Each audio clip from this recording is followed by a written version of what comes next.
Good afternoon. Thanks, everybody. Sorry for the issues with our technical issues there. Something happened over in the studio with my other cameras and equipment. So we'll get started here in just a second. Dave, Matthew, hope you guys had a great Thanksgiving. We did. How about you? It was great. It was absolutely great. Ready to get into the holiday mood after this week.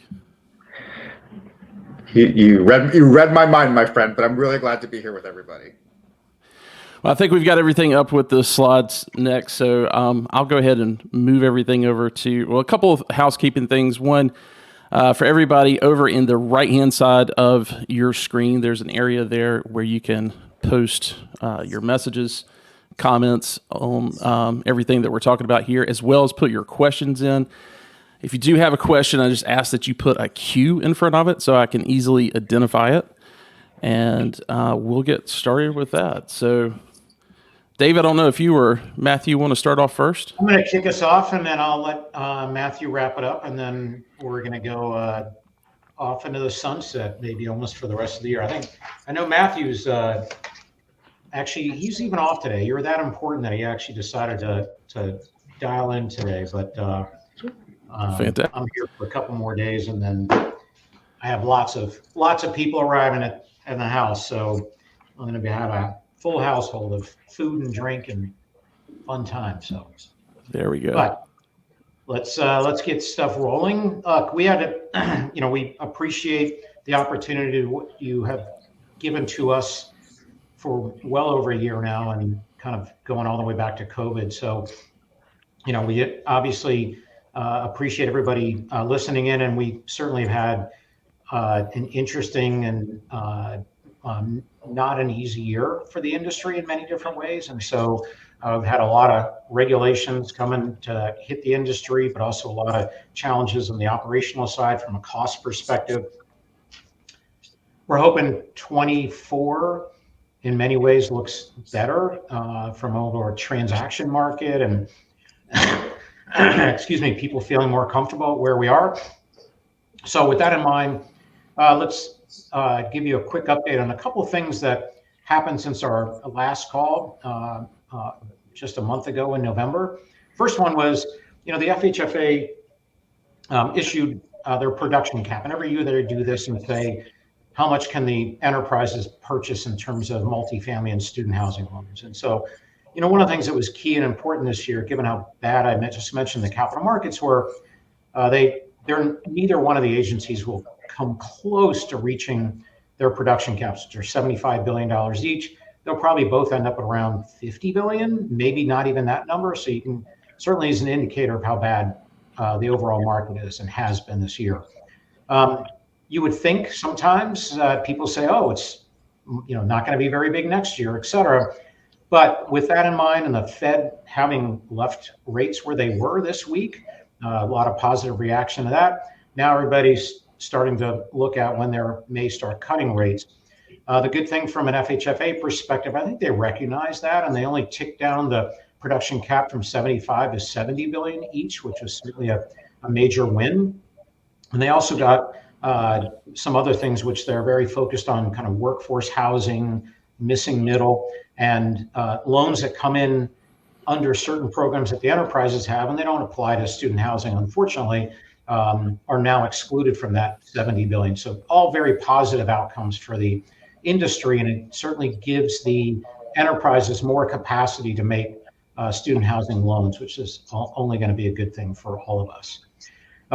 With that in mind, we've talked about this before. At the beginning of the year in January, the White House came out with a bunch of things regarding more resident-centric focus by the industry. And quite honestly, that includes student housing, even though it's certainly a little bit different than the conventional multifamily housing. But one of the things that started to come up, and a lot of chat was going on around that, and certainly members of Congress on the Democratic side were sending letters to the FHFA director as part of their outreach to the industry to say, you should enact rent control. And all those things are bad, and they would impact student housing. So, we've been talking with FHFA a lot. and had sent letters as part of a real estate coalition. All these things we covered before. Next week, as kind of a wrap up to some of this effort for 2023, we are meeting with the director along with a number of other real estate trade organizations. The major focus of this meeting is going to be, impacts of rent control and how that's impacting the industry. So rather than hearing from a bunch of trade organizations, they're going to hear from people who are the practitioners and how that impacts their business. So we tell that to you because it's something that could impact you. And the other aspect of it, a lot of people in the student housing industry have started to expand what their scope of either kind of upfront ownership or whether it's actually including management and now including conventional multifamily. So all these things are super important for the industry, both student housing and conventional side as well. One of the things that you all have struggled with this year, we've talked about it before, insurance is clearly a major problem. And Congress continues to have hearings on this, and we have provided a lot of input to them. We've conducted a couple of surveys. We've provided that type of information and looking at the struggles from insurance, not only from a cost perspective, and a lot of you have had significant double digits, and even if you're in Florida, perhaps triple digit increases in your insurance. It's just access. Sometimes you can't even get it depending on location these days. So clearly something we have been spending a lot of time, a lot of focus. We have task force internally that we're running with a lot of our members, in addition to the other trade organizations, looking for solutions, and hopefully we'll get some positive outcome. Some of those may be just changes in policy related to GSE or other types of loans where we're looking for some modifications in terms of their approaches. So stay tuned for that. We will certainly give you an update. That may appear in the FHFA scorecard that'll be issued the first week of January. Typically, the caps were issued separately, but the caps get represented in the scorecard. And there may be some focus in the scorecard for the enterprises to look at insurance. Another thing, which again, we currently are looking at fraud as a major issue for servicers. Not so sure that it's as much of an issue for the student housing industry, but to the degree you're an NMHC member, your firm would have gotten a survey regarding experience with fraud and bad debt. We are currently struggling with a lot of people who are fraudulently applying. In other words, they're getting fake W-2s, fake payroll, fake bank statements, with no intent of ever paying rent at all. And until the eviction process goes through its number of months that it takes, at that point they move out in the middle of the night. So something to keep our eyes on. If you are a servicer of multifamily as well and you're experiencing some of this, please look for our survey. And if you don't have it, certainly email us and we can send that out to you as well. I'm now going to turn it over to my colleague, Matthew Berger, for a couple of wrap-ups of what Congress is doing, which all have an impact on your businesses and what we think the government's going to look like in 24 in terms of some things they're focused on, and near and dear hearts to the real estate industry, some legislation he'll talk about. So Matthew, I'm going to turn it over to you. Thanks, Dave. Really quick, because I know we're running out of time. The Congress is about to adjourn today, possibly as early as today, for the recess until early next year. The Senate may or may not stay for a few more days to try to work on legislation really dealing with some of the overseas conflicts that are occurring and trying to balance that with border security that some Republicans are demanding be part of that package.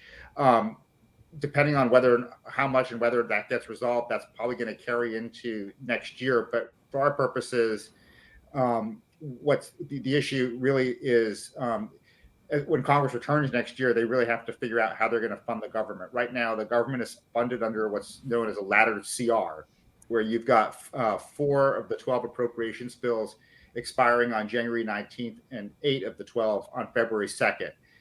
If the Congress does not pass either a continuing resolution or full-year appropriations bills, many agencies will shut down on January 19th, and then the remainder would shut down on February 2nd. So basically, the point is that that's going to consume a lot of time when Congress returns, in addition to the stuff that I just described relative to overseas issues. So that'll be the focus of debate in Washington.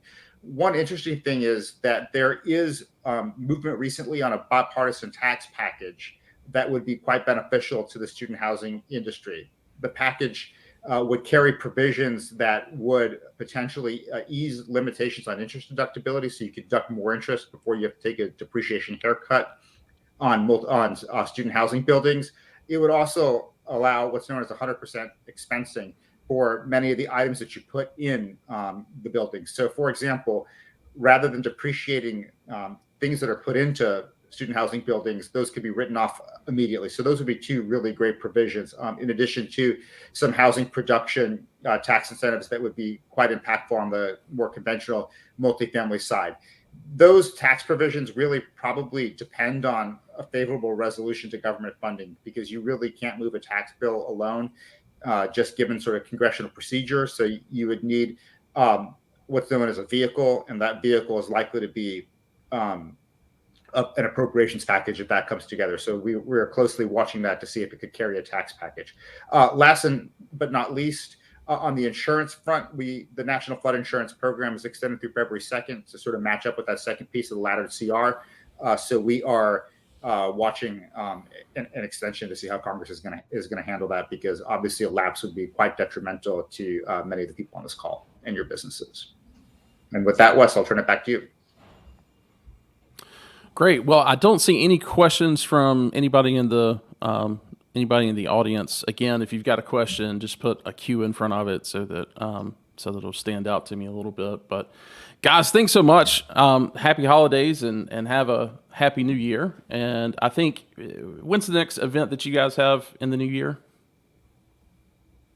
Right at the end of January, we've got our Apartment Strategies Conference and annual meeting in San Diego. So for those who might be in colder climes, that could be a draw and an attraction. It's obviously our biggest conference of the year, and we would hope to see many of you there. Well, fantastic. Well, guys, I appreciate it so much, and we'll talk to you next month. Thanks, Wes. Happy holidays and have a great new year. Thanks, Wes. And how you doing, Charlie? I got my white tee for you here, Dave. But I love you, man. I love you. We're living. It was probably a Georgia Bulldogs tee that he realized he needed to cover up really quick. No, definitally not. Wow, cheap shot. I know Charlie well enough. It's the holiday season. My goodness. Keep me while I'm down. Goodness. There you go. Well, shout out to the others that are coming on. You guys have a great holiday, and we look forward to seeing you guys soon as well. Great. Thanks, guys. Take care. Have a good one. Well, guys, we got a fantastic lineup for our pre-leasing discussion today. So I will let them introduce themselves, and then Charlie, I'll let you take it from there. Cool. Great. I'm Aryn Bailey. I'm the Vice President of Student Housing at the Dinnerstein Companies.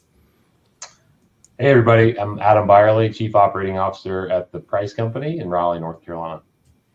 Good afternoon. This is Julie Bonin. I'm one of the principals over at Asset Living. Beautiful, beautiful. Well, we got an all-star panel here today. Wes, as always, you don't get enough credit. Thanks so much for setting all this up and coordinating everything. I know I speak for the panel and the audience here that your work and hard work doesn't go unnoticed. So just want to make sure I mention that. I'm telling you, the sprint that I made from over there to over here, I thought was pretty incredible. Laying it all on the line. I love it. I love it. I knew something was going on. So you always make it happen, buddy. So thanks again.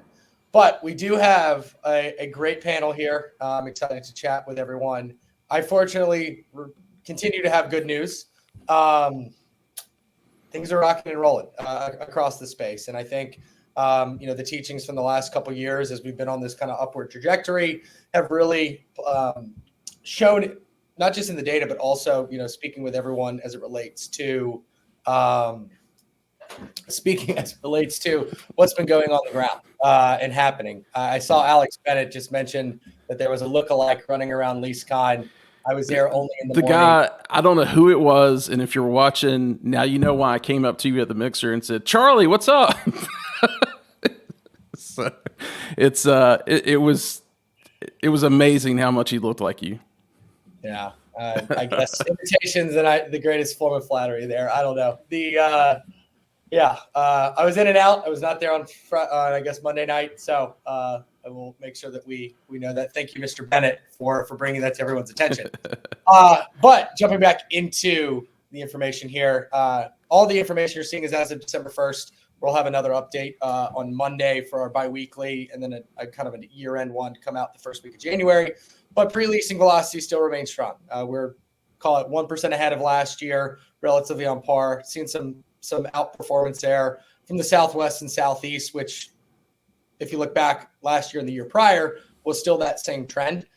The West normally trails a little bit behind just because of the later starts from a leasing cycle perspective in school year. I guess school year starts, if you will, there on the West Coast. And rates. So Wes, if you could give me the next one. Rates continue to chug along. Again, if you look at year-over-year perspective, we're at roughly 10.7%. Again, a lot of that happening down in the kind of the bottom half of the U.S. in the Southwest and Southeast.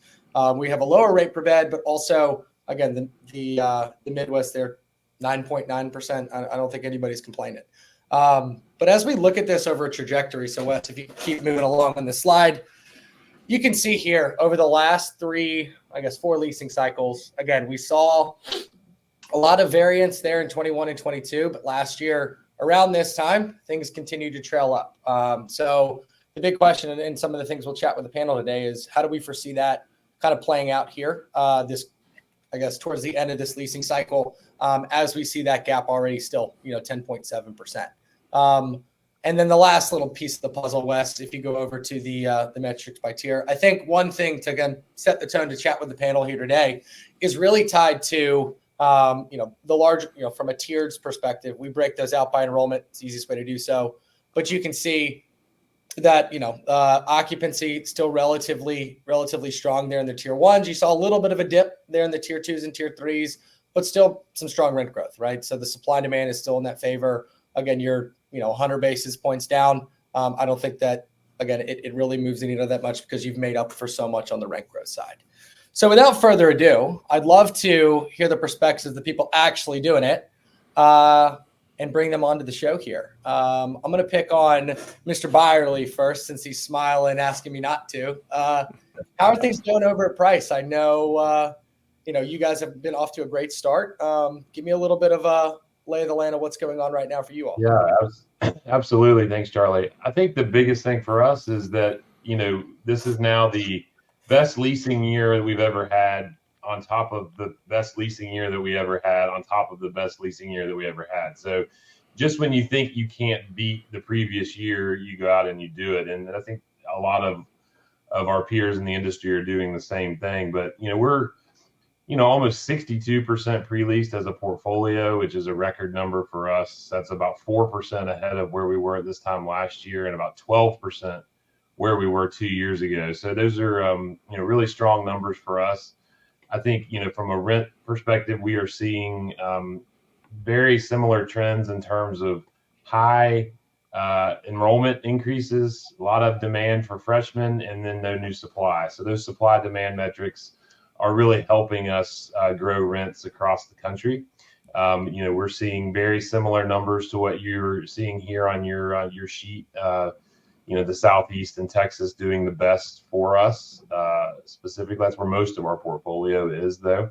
I think the biggest thing that I noticed with our portfolio, and your graph on the previous page really highlighted this, was that the starting point was much higher than it was the previous year, meaning that everybody had the most confidence to start with higher rental rates this year for renewals and for those early leases. If you look at all the other ones, everybody started pretty much similar to where you were the prior year. This year, very different. You were able to get out in the very beginning and get those higher rates at the very beginning. So I think that's a trend that we're seeing, and we're hopeful. I think that's the best sort of difference this year compared to last. Yeah, I definitely agree. And I've seen a lot of times you'll see that trend graph go up and then it kind of dips back down. We saw a lot of them as you kind of restart for the next year actually go like this, right? Where, again, the the confidence there in the market and just the supply demand imbalance that continues to go on holds true. Aryn, at Dinnerstein, how are things rocking and rolling with you guys? I think Adam said it best. I mean, we had a great year, then we had an even better year, and now we're having an exceptional year. Like, it's probably a broken record across the board, but what good problems to have. Our portfolio is really seeing amazing success again, on top of, like I said, an incredible year last year. We, similar to Adam, we came out with rates that you would probably deem pretty aggressive, and we're seeing that we're able to hold to that. I think we'll see a bit of a decline, or at least a bit of a slowdown over the next few weeks, obviously with, students going home for finals and winter break. But I'd imagine early spring, we all ramp back up and are really back on track. But for us, we're almost 50% leased.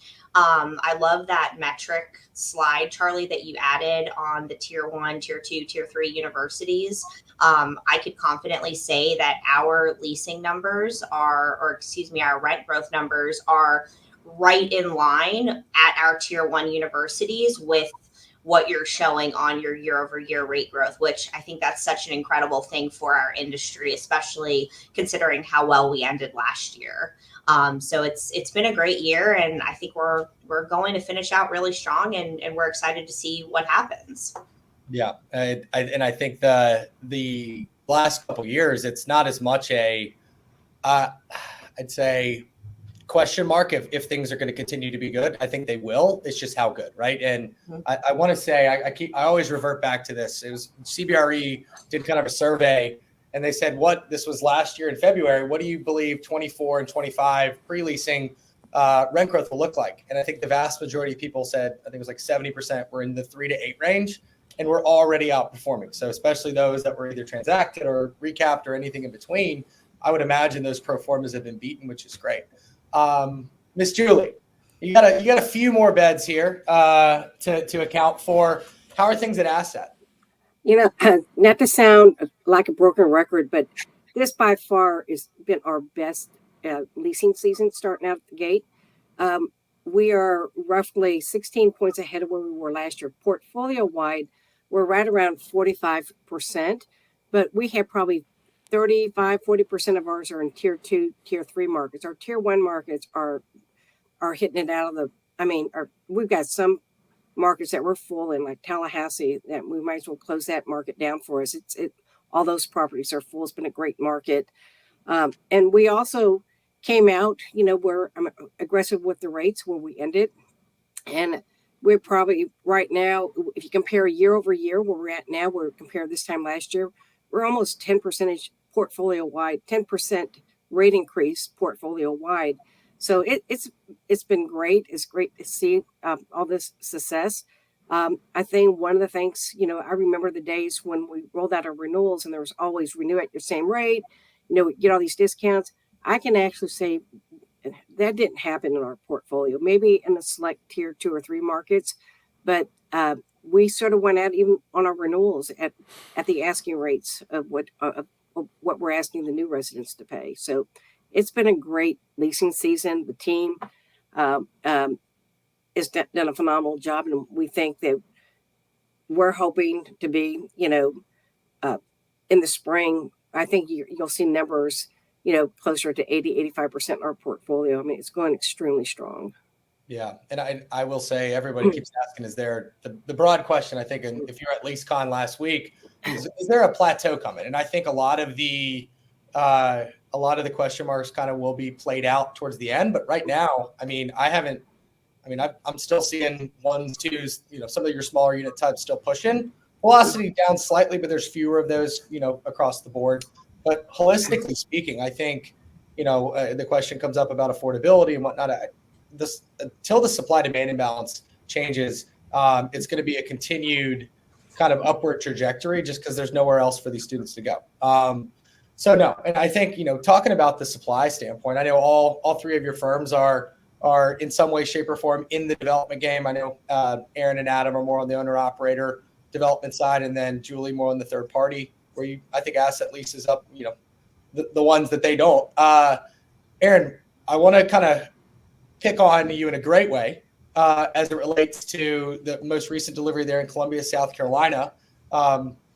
Give me a little bit of insight into kind of how the development train has been going. I know last year, the delivery numbers were probably not there, but now I think you can, as Julie mentioned, shut the book on Tallahassee. You can almost shut the book there on Columbia, South Carolina.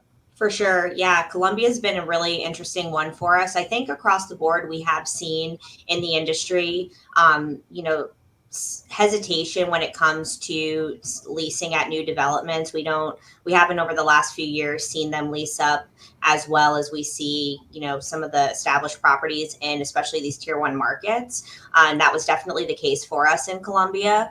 We delivered a project this past fall, Sawyer on Lincoln. The property did open at 65%. So obviously much, much lower than where you would want to year one. I can say, though, to Julie's point now, the property is almost 95% pre-leased for fall 24. So the property's only been open, December? We've been open for 4 months at this point. We're already basically full for the fall. So it's been a really incredible story for us at this property. Now that students at the university can see the property, they're able to tour it. Property has a phenomenal location, which doesn't hurt. But that really has just completely changed the narrative at this property.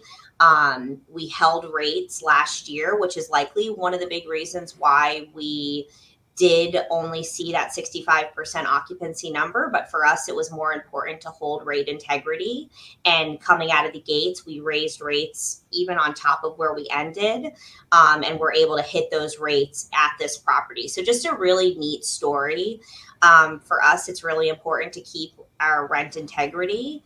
And we did it. And now we can say that we're almost full going into the holidays, which is just an absolute win. Yeah. And I think, on our pre-call, we spoke about this a little bit. I mean, the number of just, I'd say, slight delays or challenges with the development timeline, I definitely think, again, as we look at kind of the runway there from the shift of the supply-demand imbalances, regardless if the deal pencils, it's even harder to, for lack of a better word, get something to actually deliver on time, unless you're Adam Byrley, who can now lease up an idea 2 years in a row. So Adam, again, just kind of piggybacking off the pre-call, with the Chapel Hill project that y'all had, I know some delays on the construction side in the city being not so nice. But it seems like things are kind of working out. Yeah, we had some delivery delays. It was supposed to be delivered in August. We just delivered this month, so we're excited to be able to have folks moving in. But due to the timeline of Chapel Hill and the leasing season there, we leased it up twice before it actually opened. So we were already done for 24, 25 before our project actually opened for 23. So it's kind of a unique story, but when we did it with tremendous, mid-teens rent increases on top of that. So it just goes to show you, Charlie, that supply demand is the driver for everything, in my opinion. Obviously, well-located assets, well-managed assets are always going to do well, but these numbers that we're seeing are all supply demand driven, in my opinion. And you just see these are super tight markets where there's really the haves and the have-nots in terms of located assets, and all of those pedestrian or maybe bikeable assets are just doing so well. You really have to have a compelling story to be that far out, now. But used to be, I should say, 5 years ago, you had to have a compelling story to be that far out. Now people are going that far out because there's nowhere else to go. And so you're able to get those rent increases even further away from campus that you wouldn't, do in prior years. So, yeah, I mean, for us, Chapel Hill is the perfect test case of what supply demand does to student housing, and how the affordability component will never get sort of solved unless you build more beds. Or the city actually plays nice. Correct. No, I will say we were looking through the information, through all the data, and I'd say the average of 55,000 beds delivered probably 2011 to 2018. Last year, I guess in 22 or 21, we saw about 38,000. Last year, about 40. This year, only about 34, 35,000. So you're down 30% from that average of 50% or 50,000 beds, excuse me. And more recently, I think with rates actually going up, some of these deals in some of these markets, like a Fayetteville, Arkansas, that had a lower rent per bed, the deals are actually starting to make sense where you're not a $400 premium to the market just to make the numbers work. So we're definitely, I think the industry is getting in a place where with the cost of capital, it becomes a little bit more feasible. And Adam? Yeah. I was just saying to Julie's point about renewals, operators finally have the confidence that you never had before to be able to say, we want to give renewals a good deal for staying with us the next year, but we're going to make it urgent. We're not going to get that great of a deal because we can lease those beds to somebody that will pay them a higher rate. And so that confidence level from last year going into this year's renewal season, I think has been the biggest difference. I think that's why you're seeing the bulk of the increase, I think, has happened, right? I think between now and August, that increase is not going to really go up that much. It's not like it's just this runaway number. I think that the bulk of it was done in the first, month and a half of the pre-leasing season across the board. Yeah, and I saw in a handful of markets, like the starting rate and that ending rate from the loss to lease perspective was a spread of $400, $500, $600 in some cases, where I think now it's, again, you're kind of kicking yourself, but at least this year you're able to go further to the right side as it relates to that scale and be in a position where you have the confidence and your trend line actually goes like this versus kind of up and down and a little bit back up. But Julie, I know, Asset continues to be kind of one of the preferred lease-up partners across the space. We're seeing all the numbers of beds that you all have delivered. What's different really now from I would say a communication standpoint, but as you enter and as your teams are preparing, what is kind of the general playbook to be a little bit here than given the fact that the supply-demand imbalance is so in the favor of the owner-operator? Well, excuse me. Well, last year we delivered, I think we did 15 new developments and 13 of them were delayed. And so what we're seeing, a lot of the developers are taking a little bit more time, sort of expanding that window from 18 to 24 months, which allows us, to reassure the market that the property is going to be delivered on time. It's probably no different than what we're seeing on the stabilized properties. I mean, the properties are marketing early, start early. We're coming out the gate extremely strong on our new dev side. We've got 9 developments this year. And, for us, we're not too worried about leasing the properties because we've got a very effective team that does that extremely well. We've done it for over a decade. We're trying to educate and talk to our clients about being a little bit more transparent with us and where they stand on the construction so we can convey that information so we don't damage their brand in year 2 and possibly hurt future new developments that come into that market because of delays. So that's been our biggest challenge, but I think a lot of our developers are starting to expand their timeline or the construction timeline. Yeah, and I've seen Wes ask the question on our pre-call was, have you seen any trends as relates to new development? I think it's all tied to kind of what Julie said. I think a lot of groups are starting. We saw a couple start leasing up in May that they've got, hundreds and hundreds and hundreds of beds to lease up. Where again, taking a more you're not fitting it into 18 months. It's the 24 months, maybe even more. And you're seeing a lot of success and a lot of that pre-planning kind of really pay off. Where I will say, like, the number of beds, I think, again, around 35,000 are delivering this year. And a lot of that is stacked on top of each other with, like, if you look at Madison, Wisconsin, I think there's 4 new developments leasing up there right now. You go to Tallahassee next year, you're probably in a similar situation where if you deliver, or if a project comes in a little late, then it kind of ruins a little bit of the sentiment with the students that, hey, I at least need to see some siding before I'm even going to go walk into that leasing office. So I definitely, am trying to lean into a little bit of how things change. But it seems, again, it's more expensive, it's more challenging, and the timelines have increased a little bit on the development side. I mean, people reach out to us all the time. Hey, I got a parcel here, I got a parcel there. And I think last year, the development average rate per bed was about $1,200, where the year prior was $1,100. The occupancy upon delivery was 77 this year. The year prior, it was 86%. So it's more expensive, and the timelines are definitely impacting a lot of that. With the last couple minutes we have here, I want to really kind of hone in on kind of a future perspective. As we look at the floor plans, Wes, let's go to the next one. I don't want to make people do math.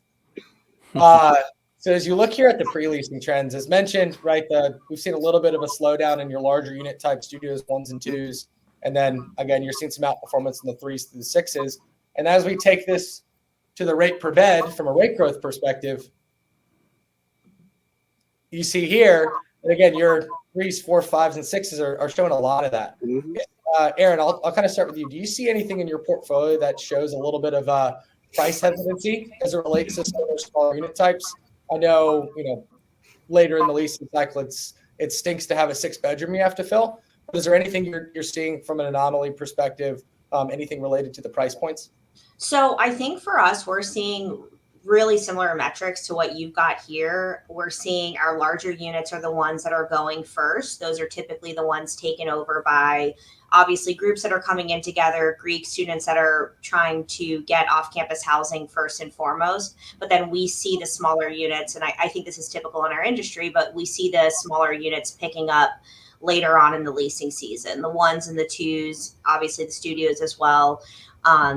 Those are typically taken on by someone who's a little bit older, looking to get out of the rat race of the larger units. And so I think we'll still see pickups on the smaller units. It's just going to be as we head into the spring, knowing that those are going to be taken over by someone or leased by those that are leasing later in the leasing cycle. But our numbers are very in line with, what you're showing on this year-over-year comparison. Yeah. Adam, I know you mentioned, the Southeast and Texas is, especially with, I think nationally rent growth, the Southeast is 11.2 and Southwest is about 11.7. Is this holding true across the price portfolio?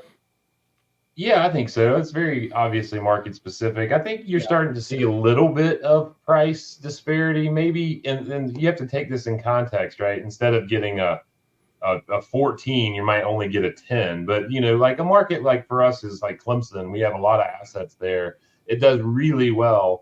But you're now starting to get to a point where you have a 1-bedroom apartment in Clemson, South Carolina for almost north of $2,000 a month. And it's just like, there's only so much you can do there on those 1 bedrooms. And so that's why the 4s, the 5s, the 6s, those larger floor plans that have the cheaper per bed rates are getting higher growth for us because there's just more room, there's more runway for you to grow where that number is still attainable.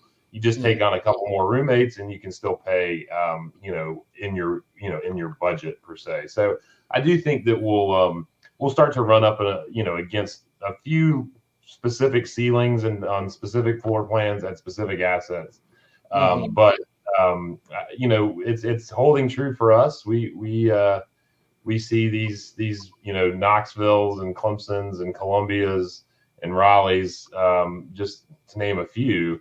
It's hard. You used to be able to name like 3 good markets. Now you have you don't have enough fingers to name all of your good markets. So that's the similar for us as well. Yeah, you can count the problem children on one hand and 3 fingers. So correct. That's right. Definitely. And Julie, I know, again, as the queen of student housing, I guess kind of pre-COVID, it was a little bit of a mix of depending asset specific. I know during COVID, there was a little bit more, demand for some of those smaller unit types. And with assets portfolio in your long tenured history here, do you see that this continues to hold true for you all? Hold on. What's reflected here is very typical of what we're seeing in our portfolio. The only difference is it's if on certain properties, if you're weighted heavily in a certain floor plan type, like up in Lubbock, we have one property that's 80% one bedrooms.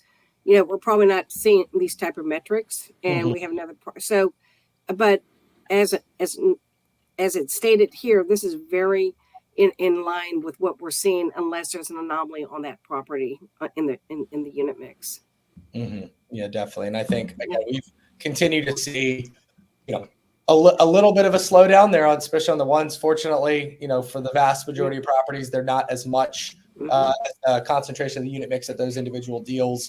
From a new dev perspective, I've started to see some interesting unit mixes, and I think there's like a 10-bedroom leasing up right now. Imagine living with 10 of your closest friends in a place. I know, thank you.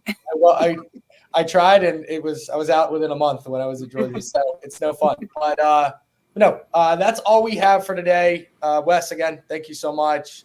Aryn, Adam, Julie, all the best. Thank you again for remaining. Hey, real quick, I got this message from Vince Tito. Just want to give 10 seconds to it. What markets seem to be struggling? Is there a reason for it? Anybody want to take it?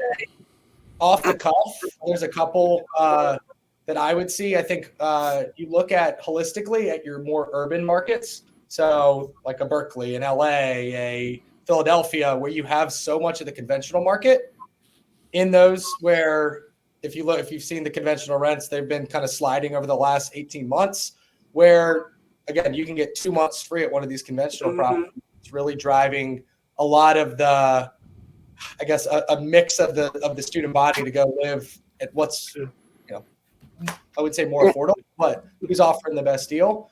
And then additionally, there's a couple like a Minneapolis, again, still has a little bit of that, but across the river, you've just had a lot of supply over the last 3-4 years, and the enrollments haven't really kept up as much. So I think those urban markets, and then again, kind of picking on one or two there, really are what I've seen from a, I guess, struggling is the right word. Gotcha. All right, Vince, thanks for that question. Well, guys, thanks so much. I'm going to move on over to Richie, and we're going to get into the discussion about what all's going on with the coalition these days. So thanks so much for being with us today and sacrificing some of your time. We're all better for it, for sure. Yes, thank you so much. Happy Hanukkah to those who celebrate, and everybody have a great holiday season. Stay safe. Thank you. Awesome, thanks. Richie, how are you? Fantastic. How are you, Voss? I am doing fantastic. I will let me remove these other folks from the stage here really quick. So it was great seeing you last week at LeaseCon TurnCon here in Charlotte. And we kind of opened up things with you giving an update on kind of what's ahead for 2024. And I felt like that was something that we needed to share kind of with the bigger audience and be able to put it on our YouTube channel for everybody to pick up later as we move into 2024. So with that being said, I'll kind of hand it over to you. And if you want to give us kind of for those that don't know, kind of a quick overview of exactly what the coalition is and then what the updates are.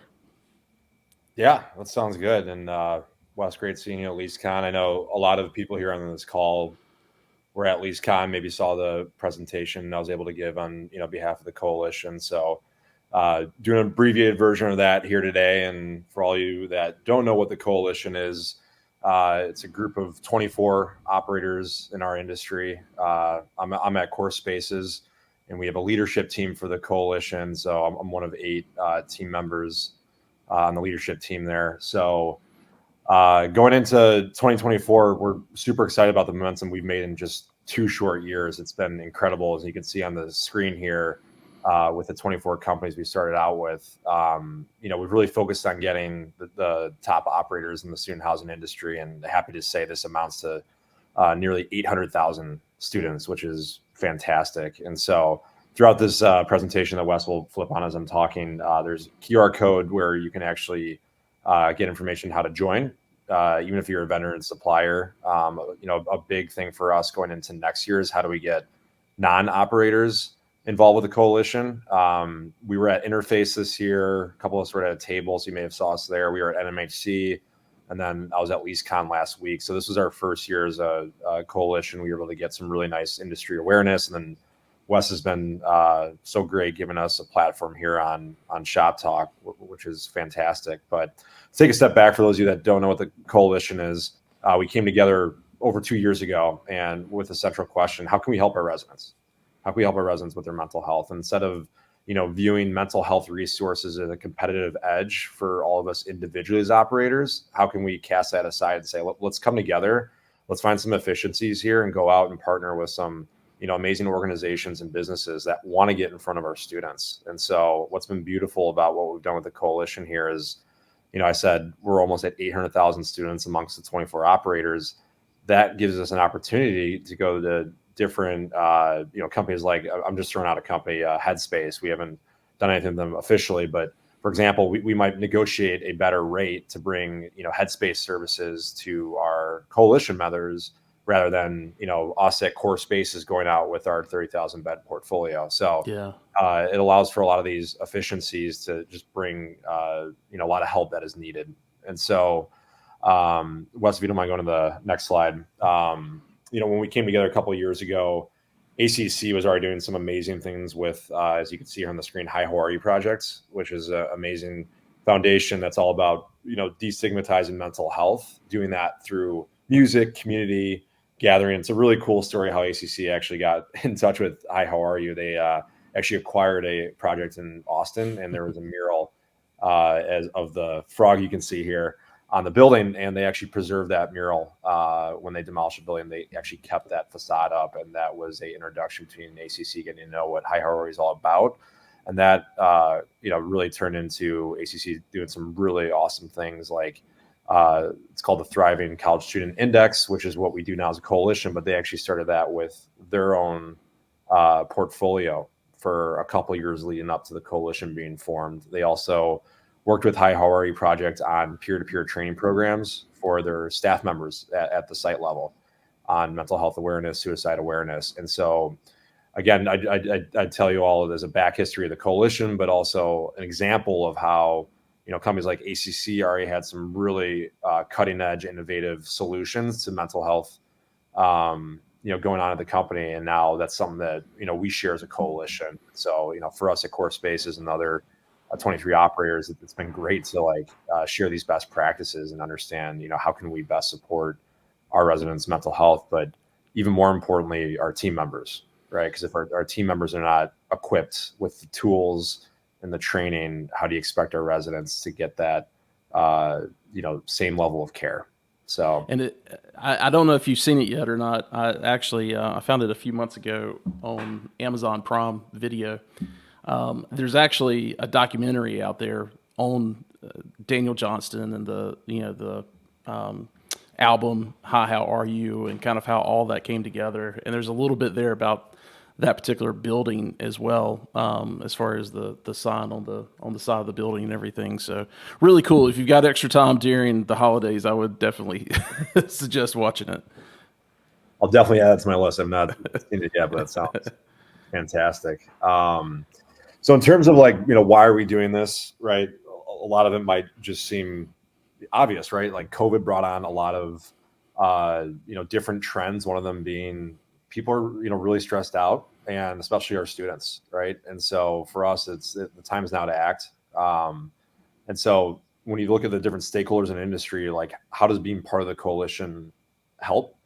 I mentioned our team members, right?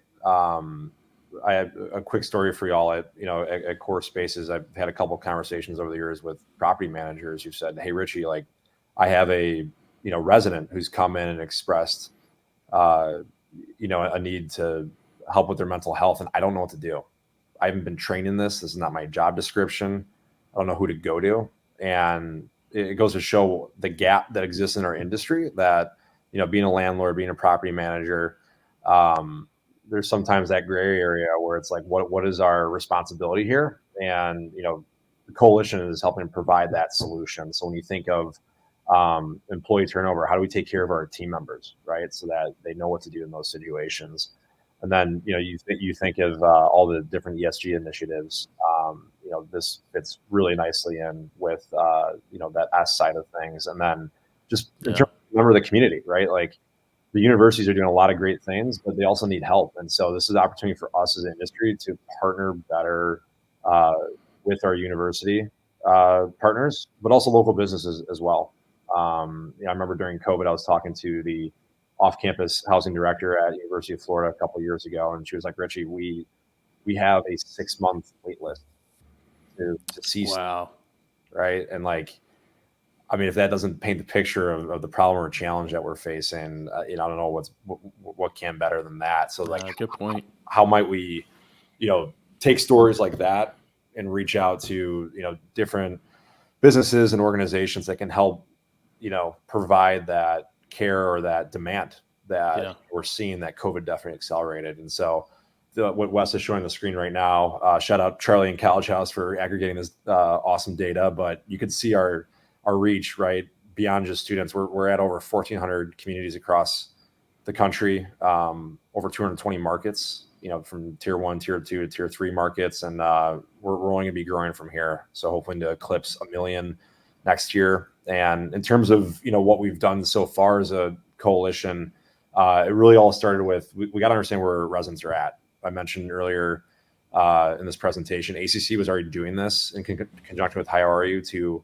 survey their own students. And so we took that best practice that worked for ACC, and that's what we've done the last 2 years. And so I'm really excited to say on January 21st, which is How Are You Day, it's a celebration of mental health, we're going to be releasing the second report of the Coalition Thriving College Student Index survey results. So we're super excited that, because that will include some trended data of how things have changed since last time we did this, which was last year in our first effort. I don't have any hard data report because we want to wait till it gets released publicly. Right.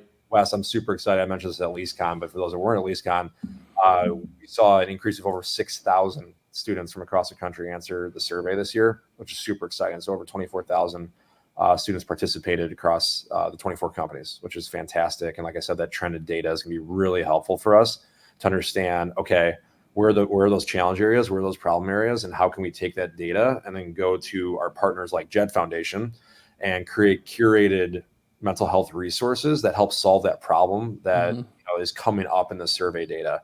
Because the survey is all about discovery, right? We're not going to implement resources and solutions without first understanding where can we best help as a landlord, as an operator. And so super pumped to share with the group here. And like I mentioned at LeaseCon, JED Foundation's our first partner in that mental health space. And they're going to be debuting a postvention toolkit to the 24 operators this spring. What is postvention? Some of you may ask. That is when a student death occurs on site, whether it's a suicide, an overdose, or even something related to a crime. What are those steps tactically that your team is taking from a communication standpoint with different stakeholders like the university, with your residents, with the parents, right, the guarantors, with your own team?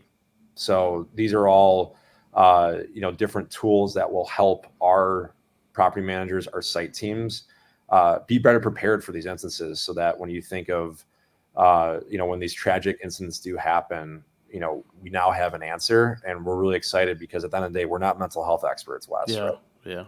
yeah. This is huge. So having someone like JED Foundation, who works with over 450 universities already, over 600 high schools, they do this already. Yeah. With educational systems, it's like really, really exciting that we're going to be able to debut that for our industry to help solve a problem that in the survey data, it's super pressing. So I know we only got like 3 more minutes here. So if you don't mind, Wes, going to a couple more slides here at the end. Well, I got a really quick question here. This Rolling, maybe I missed this at LeaseCon, but did we get an article in Rolling Stone or something? Oh yeah, so Hi, How Are You project was mentioned in Rolling Stone there, and so Dr. Krishna who's on the board of directors, got a shout out in there. So that was super exciting. Yeah, cool. When you think of awareness, like today being on ShopTalk, first time going to LeaseCon this year, and NMHC, we're just going to continue to find those opportunities, Wes, to just get the word out and get more people involved. You can go to the next slide because that was the JED. So when we look at 2024 and beyond, I mentioned the JED postvention toolkit, and I see Johnny asked a question about suggestions of how the vendor community can help. these are conversations, Johnny, and for the rest of the vendors and suppliers on the call, we're having right now. How do we get investors involved, developers, architects? And so going to these conferences this year has been really helpful to have these conversations. I know some of you that may be on this call, I talked to you after my presentation last week. And so we're meeting as a leadership team, Wes, to understand, what are those ways that non-operators can get involved, because it's been really, really amazing to see the outpour of outreach that we've gotten from people outside of just the operator community. So we're going to be just going back to Johnny's question. We're going to be releasing details probably, Wes, in sometime in Q1, Q2 of what are those steps for non-operators to get involved. Yeah, and that's a perfect build up to, of course, the Interface conference is the biggest conference for us in this industry. So that'll be a perfect time to have all that laid out going into that conference for sure. Yeah, great point. And, going off that, for any vendors or even operators that are not part of the coalition on the call, I'm putting a link in the chat right now. It's a Microsoft link where you can just fill out your information, and we'll be reaching out. And Wes, if you don't mind going to the last slide here. You can see here some names, some industry leaders here that are part of different committees. We have a membership committee, so that's me and Jen Cassidy from Cardinal.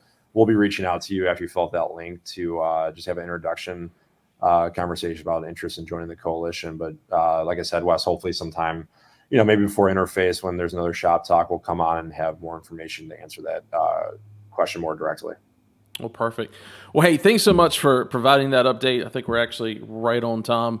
And so, looking forward to January 21st and getting that report. And, hopefully we can, I'd like to do something separate kind of from Shop Talk of, just kind of reviewing that information, maybe have some folks from JED on as well, because I know they've been pretty stoked about this information as well. So I'd love to maybe sometime in February or early March, we can kind of get a analysis from everybody on, what they think about it. So Richie, thanks so much. Thanks for everything that you do, for the industry, and we'll keep in touch and talk to you soon. Have happy holidays, and we'll see you in the new year. Sounds good, Wes. Great to see you. Happy holidays. All right, guys, the next Shop Talk is going to be on Thursday, January 11th. We've already got a couple of folks that are teed up for that. I know Nick Kill from Up Campus, and I think we're also going to have it's leaving me at the moment, but I know we're going to have Nick on. So anyway, put that on your calendar. And then also, if we've brought you any value today, ask that you please share this with your colleagues and send them to shoptalk.info to register so they can receive the email updates and the announcements. Guys, take care. Again, happy holidays, and we will see you in 2024.